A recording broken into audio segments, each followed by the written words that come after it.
Hello, friends. Welcome to yet another Word of Gord. It's been a while, and I welcome you all back. The Ascension process, the energy shift, the Earth changes, the end of the Mayan calendar, December 21st, 2012. I've already spoken quite some time ago some of my thoughts on this matter, and Maitreya has also made his thoughts known via Word of Gord and elsewhere, of course. There are many voices of Maitreya, and none is more right than another. We all have our individual interpretations, and as I understand it, that is encouraged and blessed by Maitreya. But as we approach this December 21st, 2012, we seem to be, excuse me, rather taken up with conflict around the world. Although some would say that's merely the voice of the mass media emphasizing the negative, the skeptical materialists, the cynics in the media who would not see any positive outcome or any spiritual growth, but merely the confusion of the chaotic tussles between antagonistic sides in a variety of geopolitical competitions around the globe.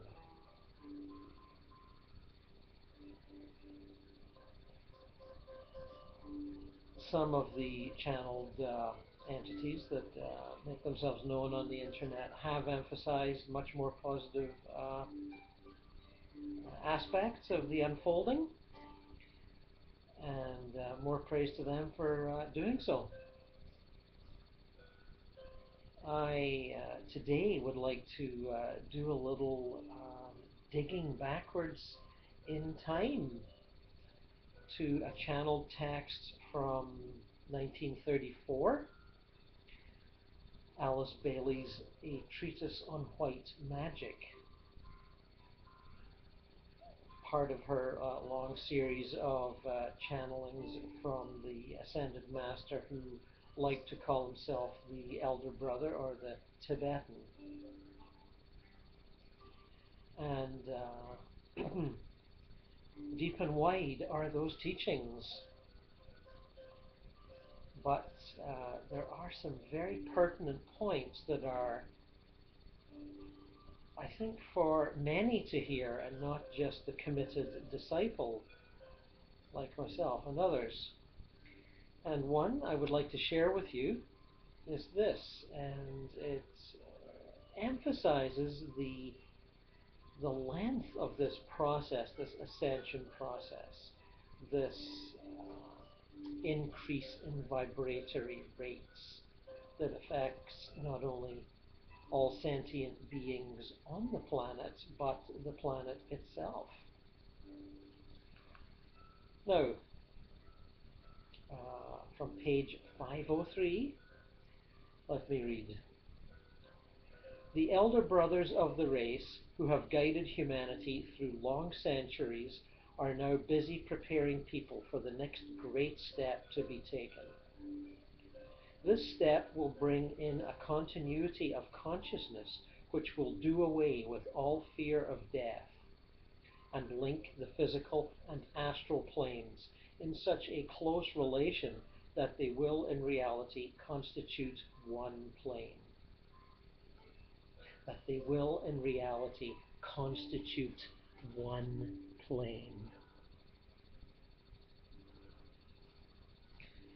Just as an at-one-ment has to be brought about between the various aspects of man, so a similar unification has to take place in connection with the various aspects of the planetary life. The planes have to be at one as well as soul and body. This has already been largely accomplished between the etheric plane and the dense physical plane. Now it is being rapidly carried forward between the physical and the astral. Now that's channeled over 80 years ago.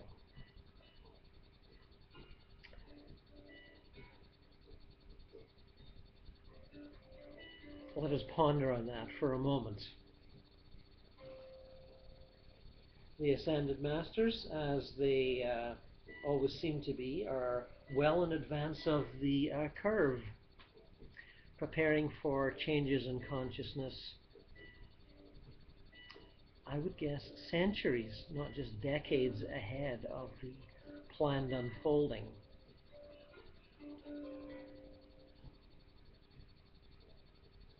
I have read, many other references of such a nature in various spiritualist and theosophical texts over the years, but coming across this one a few weeks ago, I felt impelled to share it with you.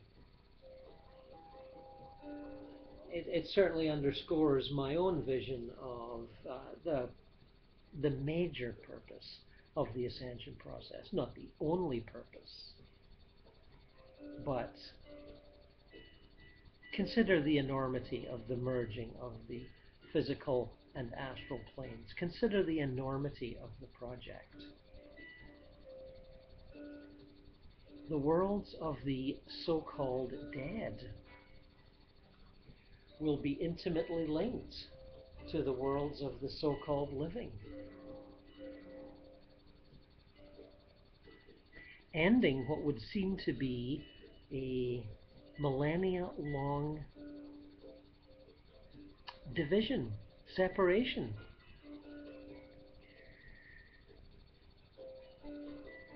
This is definitely something to celebrate, to why even get excited about. Now, how it will manifest in various details I have touched on before. Let me just do a quick reminder of my take on that. Many people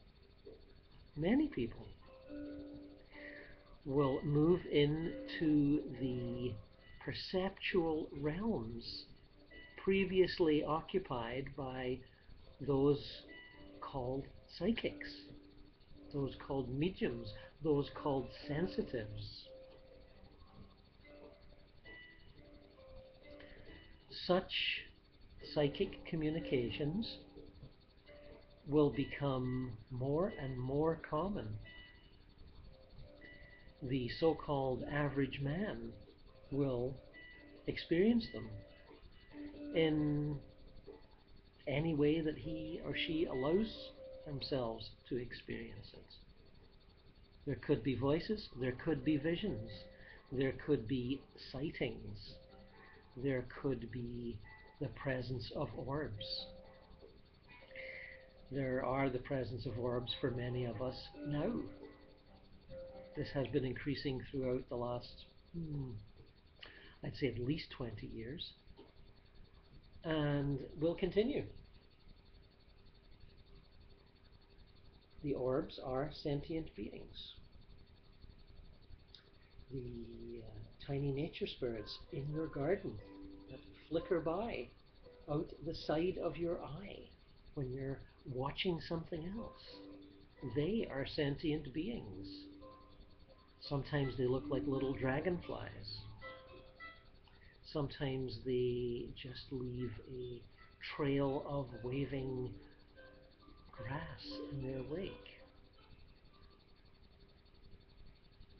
Sometimes they whisper to you as you are bending down amongst the flowers.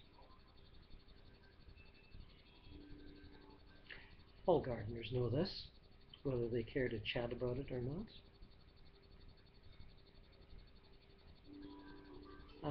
I have certainly met and conversed with people who live in the city and whose gardens are confined to small balconies and patios. And if pressured in a gentle way, will admit to such experiences, rather shyly, of course. And our departed beloveds will appear to us more and more often and more perceptibly, radiantly, precisely, amusingly, charmingly. What you would once have to read in a book or see on a television show will happen to you or someone you know very well. Will there be two-way radios to converse with the dead? Will they appear on our computers? Will there be some other technological method of communication? I suspect all of the above will come into play in the not too distant future. It has already started in certain places around the world, although in rather clumsy fashion, which can easily be mocked by the mainstream media, and no doubt will be. But I suspect if you're watching this video, you will not be a devoted pupil of the mainstream media. You have learned to put aside your doubts and embrace your love. And I congratulate you for doing so. There would seem to be no accumulation of evidence which will convince a doubter. This has been said many ways and many times, and I agree with it. The doubter has to grasp his doubts firmly by the shoulders and put them aside and open his or her mind and heart. And I know many, many, many of you are doing this or have done this. And this process will continue after 2012. It's on its way now, and it will just continue.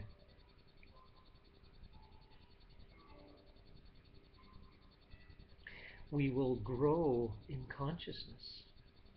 We will grow in love. We will see through the facades of conflict.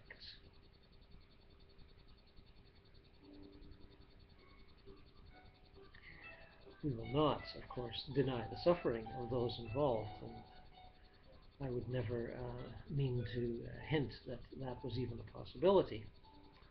But we will see through the facades of suffering, of conflict rather.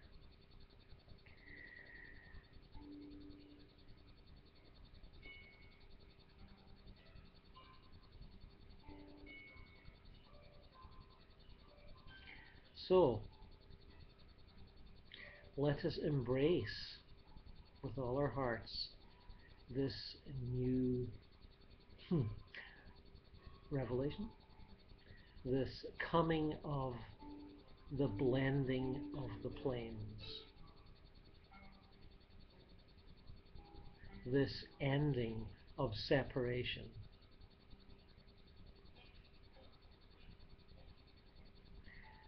And do not despair if it does not happen on a schedule that someone else has given to you. I am not delivering a schedule. I am merely pointing out the direction in which we are heading.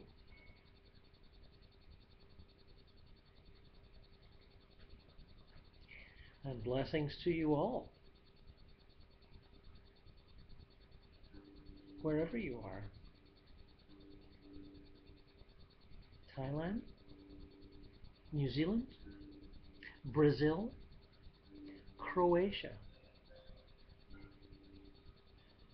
Poland, Wales, Nebraska,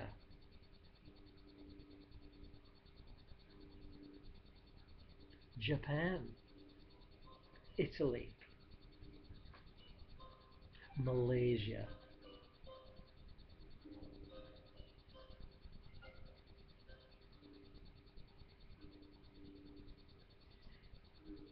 imagine I had a glass of wine in my hand. Here's to the brotherhood of man.